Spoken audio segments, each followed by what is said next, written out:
Hola, soy Lucas Canga y en la clase de hoy vamos a tratar el tema de cognición social. Otro nombre difícil dentro de un curso de neurociencias, pero esta vez es mucho más sencillo de entender.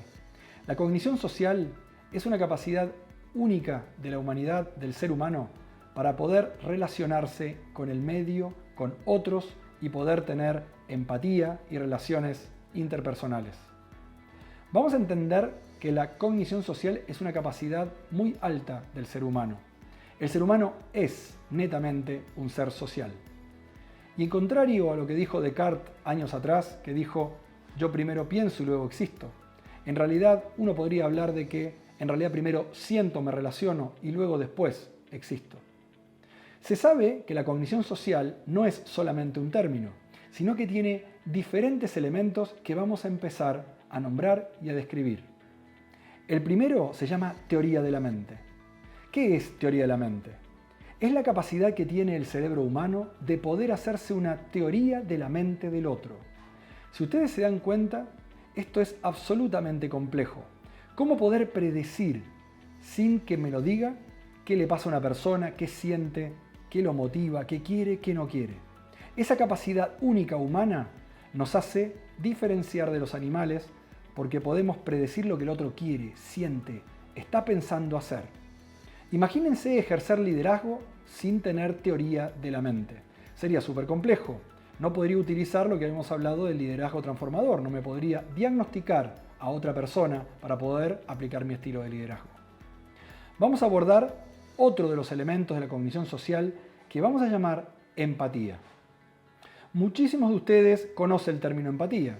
Lo que vamos a hacer acá es darle otra vuelta a ese término. Empatía viene de pathos, que significa emoción. Empatía es estar dentro del pathos del otro, estar dentro de la emoción del otro. En realidad es uno de los más complejos procesos de la cognición social, casi muy difícil de tener en la humanidad, salvo en algunas relaciones entre padres e hijos. Esto significa, si nosotros hiciéramos un estudio o resonancia magnética funcional, y por ejemplo a tu hijo lo están pinchando con una aguja, a ti te debería pasar exactamente lo mismo en el mismo área.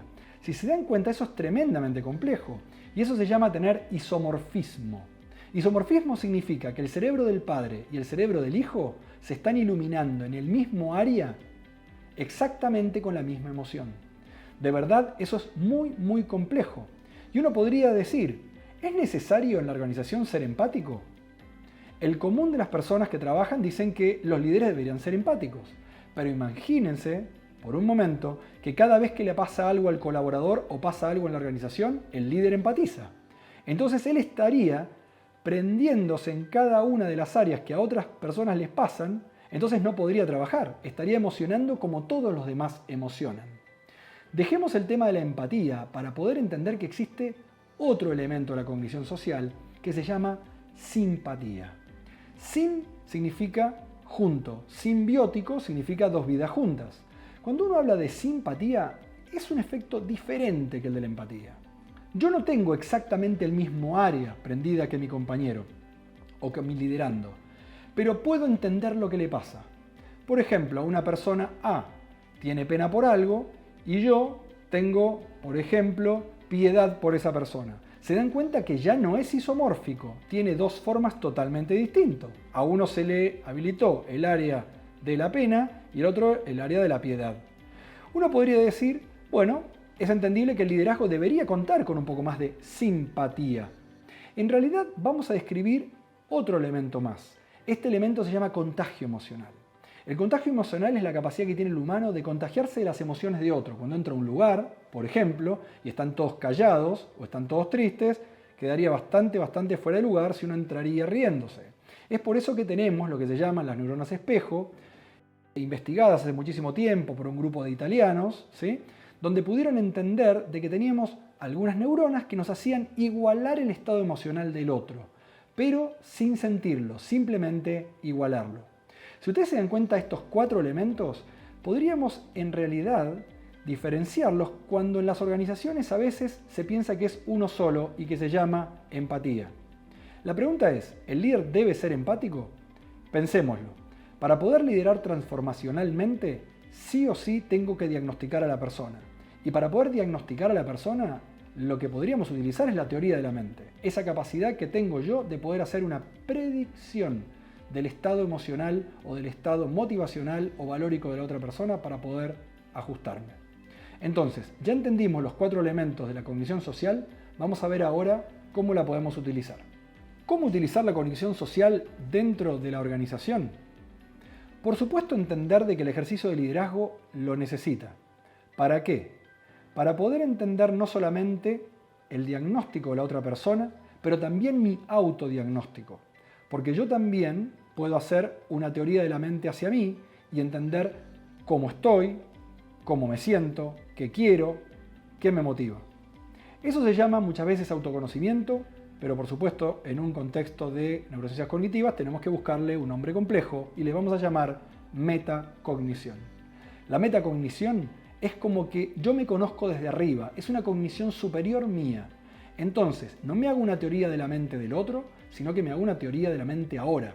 Por ejemplo, en una reunión, cómo me siento, qué estoy queriendo hacer, si hago eso, qué va a ocurrir, qué va a pasar en el sistema cuando yo haga eso. Entonces ahí aplico los controles necesarios para poder controlarme. Y ahí aparece el tema del prefrontal y cómo están conectados todos estos sistemas. Resumiendo lo que vimos en esta sesión, es cognición social. ¿Qué es cognición social? La capacidad que nos diferencia de los animales, lo que nos hace ser humanos y que nos permite relacionarnos con otros, con el medio y con la sociedad. Para eso tenemos un montón de sistemas interconectados que nos permiten tener 4 grandes sistemas. El primero, la teoría de la mente. La teoría de la mente es la capacidad que nos permite ponernos en la mente del otro, hacer una teoría sobre lo que el otro le está pasando, quiere o se motiva. Lo diferenciamos de la empatía y esa capacidad de isomorfismo, o sea, tener la misma configuración cerebral que otra persona a nivel emocional. Habíamos planteado el hecho de que el líder quizás perdiera un poco de capacidades si es que tiene empatía, porque emocionaría con todos los estados emocionales de los demás. Es por eso también que necesitamos lo que se llama la simpatía. Y la simpatía tiene que ver emociones juntas, que no son exactamente iguales, pero nos puede ayudar, por ejemplo, a tener una emoción por otra persona que siente otra emoción. Pena por una persona que perdió algo, que quizás tiene rabia. En ese contexto vamos al contagio emocional, que nos permite tomar decisiones o emocionarnos conforme se está emocionando un grupo, entrar a un lugar y tomar rápidamente el estado emocional de otro sin haberlo tomado realmente, sino simplemente en un contagio.